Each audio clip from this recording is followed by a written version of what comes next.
welcome to the debate.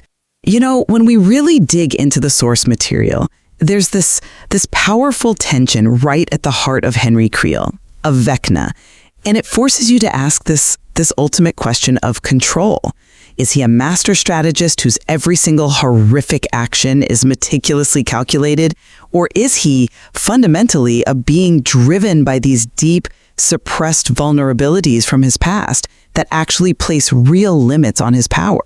Exactly. I mean, the new lore we're getting, this stuff about Project Philadelphia and the Nevada caves, it creates a huge paradox. On one hand, you have this entity who claims he has absolute architectural control over his new world. But then you see these moments of what looks like psychological restraint. His very precise manipulation of will, and his refusal or inability to enter the very space where Max is currently safe. Right. That tension between his alleged perfection and this apparent psychological fear, that's where this whole debate really has to land. It is. I think the central question we have to answer is this. Does Vecna's very clear fear of that cave point to a fundamental, unresolved trauma, a deep psychological wall he just can't get over? Or is his manipulation of everyone, even sparing his so-called vessels, just a calculated strategic move? For my part, I'm going to argue that the evidence of his suppressed memories, especially around that now canon cave incident, confirms a core vulnerability that dictates his current limits, and that includes his failures with Max. And I'm going to maintain that Vecna is operating from a position of comprehensive, long-term control. Sparing people like Will wasn't a mistake. It was a deliberate, necessary step in a much larger, frankly brilliant strategy. He's not haunted by internal ghosts. He is the architect of a whole new system. See, I come at it from a totally different angle. If we accept that premise, that he has total control, why would he ever rely on unpredictable human variables? His motivations, I believe, are fundamentally rooted in trauma. Just look at the cave where Max is. If he were this perfect strategist, he would just, vaporize the location, conquer it immediately? But he can't. He can't go there. That fear, to me, suggests a psychological limitation, not a strategic choice to save resources or something. Sparing Max, who is, let's be honest, merely a temporary vessel, is strategic patience. But let's focus on the real cornerstone of my argument here, Will's activation. Vecna explicitly caused the children vessels for his final plan. They're components he needs to keep intact because they are weak, easily manipulated, and controllable. He engineered Will's journey meticulously. He provoked him, called him weak, knowing that the search for validation that followed, which, ultimately came when Will saw Robin just accepting her own life in that tunnel, he knew that would complete the circuit. Okay, that is a compelling point, I'll give you that. But haven't you considered that relying on external factors is the precise definition of a contingent plan? If Vecna needed Will's emotional acceptance, which was triggered by a conversation he wasn't even there for, well, that proves the plan has contingencies. It's not flawless. He was relying on the completely unpredictable timing of human emotion. Not unpredictable. Engineered. Vecna understands human weakness better than anyone. He laid the foundation knowing exactly the kind of emotional resolution Will needed to break through all that self-doubt. He needed Will to channel that intense, complicated emotion, that mix of self-acceptance and deep connection, to complete his final circuit. That is foresight, not luck. And he confirmed it himself when he said, "I need you one last time. We are going to do such beautiful things." But the power Will channels is what I find problematic for your whole control theory. You're saying Vecna engineered the activation, but the lore is very specific here. Will didn't just spontaneously develop a new power, he finally understood how to channel it or borrow it, and that borrowing mechanism is crucial. Precisely. Will was already connected to the hive mind. That connection was established way back during his first capture, when he was, injected or hooked up to those tubes in the Upside Down. Vecna basically installed the utility line years ago, so Will's ability to borrow, to tap into that existing hive mind link, which is why his killing style was identical to Vecna's Season 4 victims, That was all activated by the emotional key Vecna provided. He engineered the psychological switch needed to use the utility he'd already installed. That is the very definition of comprehensive, long-term control. It's sophisticated planning, yes, but it is not flawless execution. A flawless strategist dictates the trigger. They don't rely on their target happening to achieve an internal emotional breakthrough through completely non-controlled means. Vecna needed Will to be vulnerable first. That's why he was the first victim. But the mechanism itself relied on things he couldn't control. And that takes us right to my core point, the existence of genuine constraining vulnerability. So if we're talking about constraints, let's be clear. I see a tactical delay. You see a psychological failure. I see a psychological block that dictates his tactics. Vecna's motivations are not perfectly calculated. They are rooted in a history of trauma, which is exactly why he is incapable of entering the cave where Max is safe. This fear is a direct parallel to the mechanism Dr. Brenner described to Eleven. The mind suppresses traumatic memories, like the Hawkins Lab massacre, because they're just too terrifying to confront. I acknowledge the mechanism, of course, but I'd argue that Henry Creel survived that trauma and became Vecna. He weaponized the experience. But surviving trauma doesn't erase its residue, especially when we look at the Mindscape. I mean, we really need to define what this place is, this reddish dimension where his victims are held.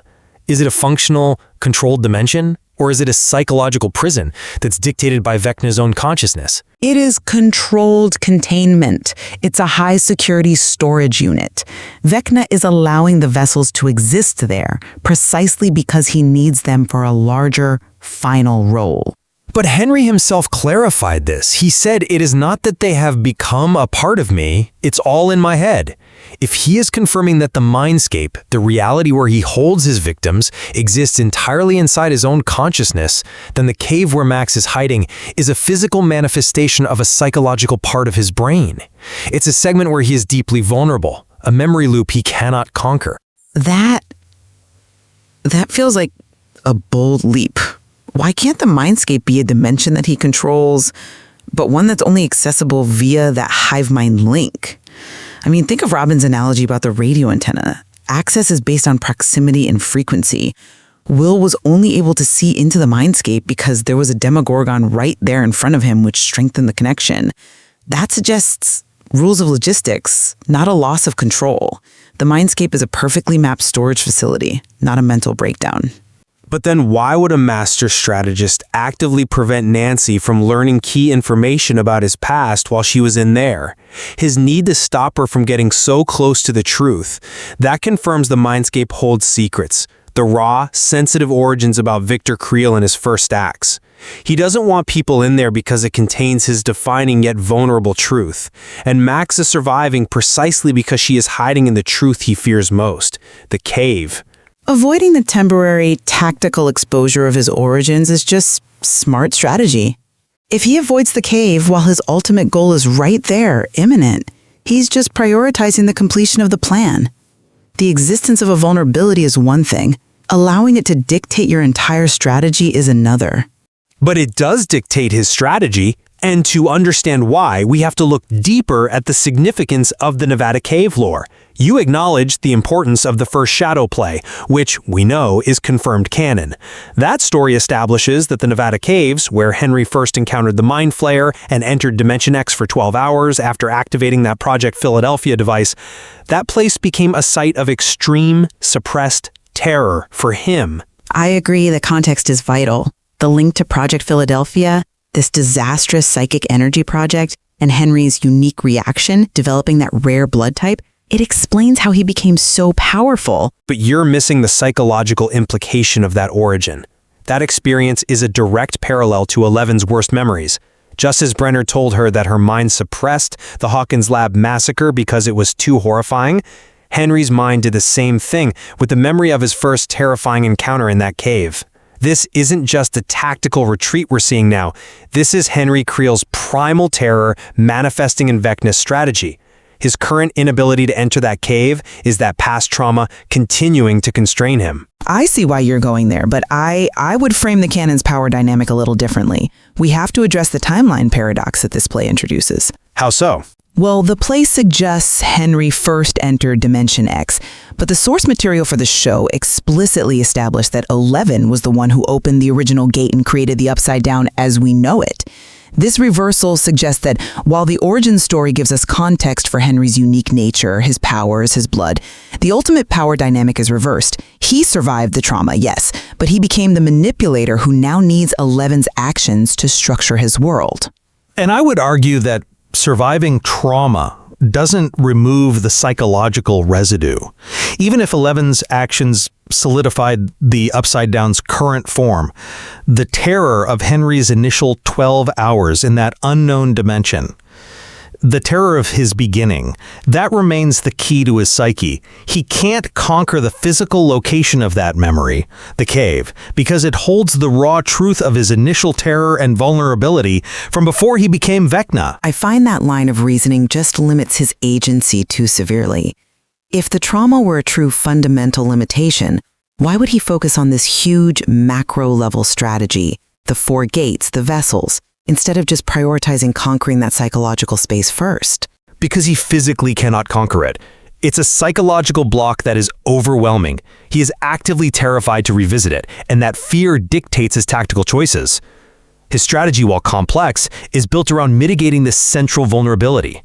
He needs the pieces in place, yes, but that cave proves his control is bounded by the residual psychological architecture of Henry Creel. I'm just not convinced. What you call psychological weakness, I call a deliberate, strategic sacrifice designed to ensure victory. Vecna is optimizing his path to his new world. His understanding of the hive mind, his years-long preparation for Will's activation, it all points to an entity whose actions are entirely calculated. He allowed the vessels to live because he needed them for the climax, not because he was too emotionally crippled to stop them. I'm sorry, I just don't buy that the powerful entity we see is fundamentally free of constraints when we have confirmed lore proving his deep, suppressed trauma directly parallels the same suppression experienced by 11. Max is surviving because she is hiding inside that memory loop, which proves that Vecna has fundamental psychological limitations inherited from Henry Creel that dictate where he can and cannot exert control. His reach is finite, it's bounded by his own history. So I'm sticking to my guns here. Vecna is playing a chess game. And what you call a persistent psychological weakness, I call a deliberate, temporary strategic sacrifice designed to ensure the ultimate victory. The evidence of Will's calculated activation proves that Vecna sets the terms, not his internal ghosts. And I'll reaffirm that while his plan is incredibly complex and manipulative, the confirmed canon about the Nevada caves and the psychological reality of his mindscape, which is just a dimension inside his mind, confirms that even a being this powerful has fundamental, residual psychological limitations, and these limitations prevent him from achieving the total architectural control he claims to possess. Well, both of our positions rely on a pretty sophisticated understanding of how manipulation, trauma, and memory all operate within this show's complex lore.